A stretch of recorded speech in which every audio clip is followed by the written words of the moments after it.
Hey, Mike Callahan here with a question that was submitted. How productive should my crews be out in the field? So this is a pretty interesting question, and I think really there's only should be, and that is a time and motion study with your guys and girls on your crews with your specific equipment. So the way we did it in my company was literally tracking the start and stop times in the mobile of Service Autopilot.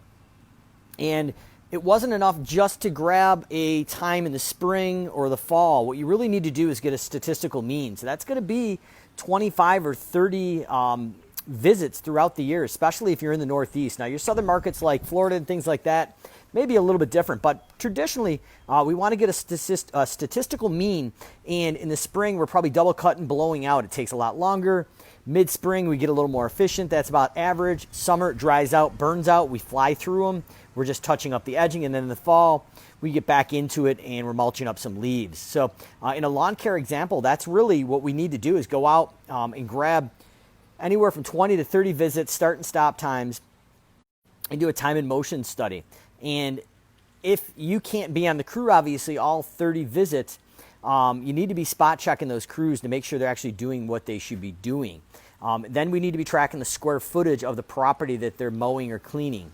So cleaning obviously has a distinct advantage here because the conditions are pretty much the same in the inside of the house. Now, we may have different living areas, number of pets and people, which are going to contribute to that. And those are things you want to track in that industry. But specifically in lawn care, we want to go out and track that. Now, if you're probably right around where we're at right now, the end of May, beginning of June, that's going to be an average time. If you can get a couple cuts here, that's a good starting point. So actually the time is ideal.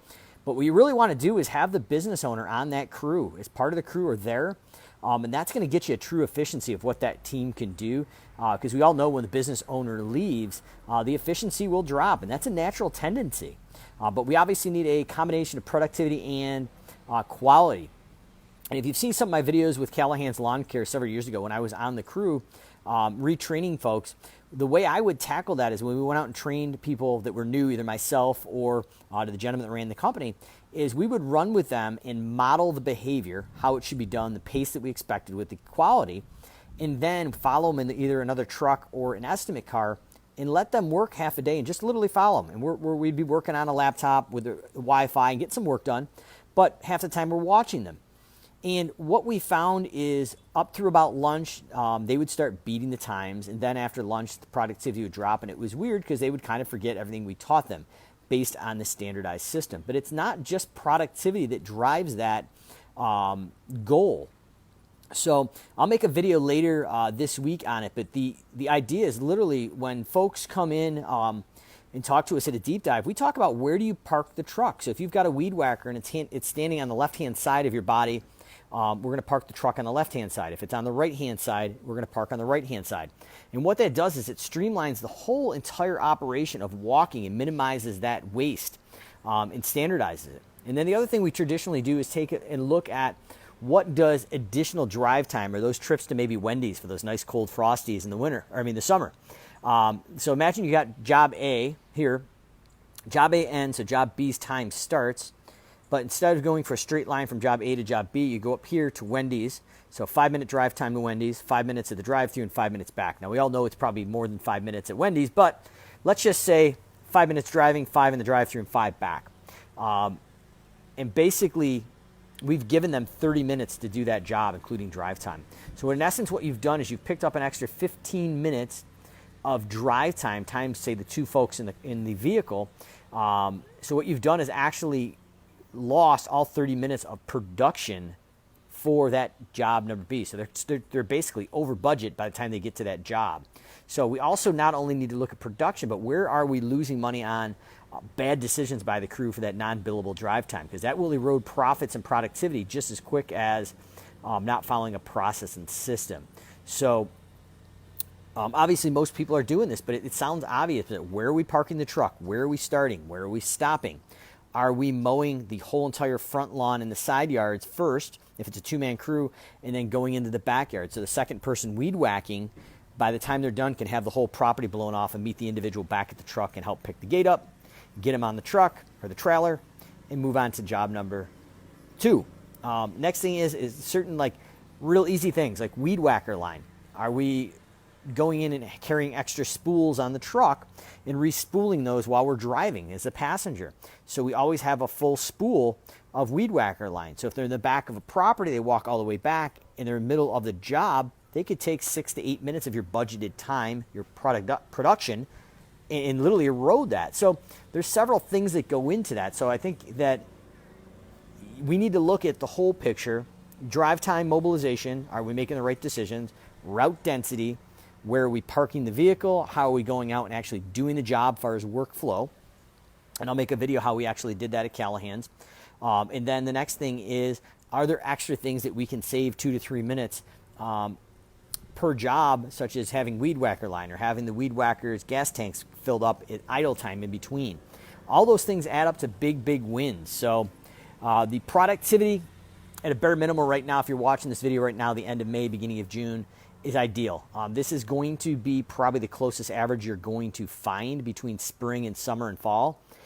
Get 4 or 5 cuts and use that as an average right now to get started. But what you want to do is really track from spring all the way through October, November, and create an average, and then group all of your accounts based on, say, 1 to 5,000, 5,001 to 10,000, 10,001 to 15,000, and so on. And what we're going to do is, once you have enough accounts and data, we can get an average production rate that's accountable and base it on an average across the season.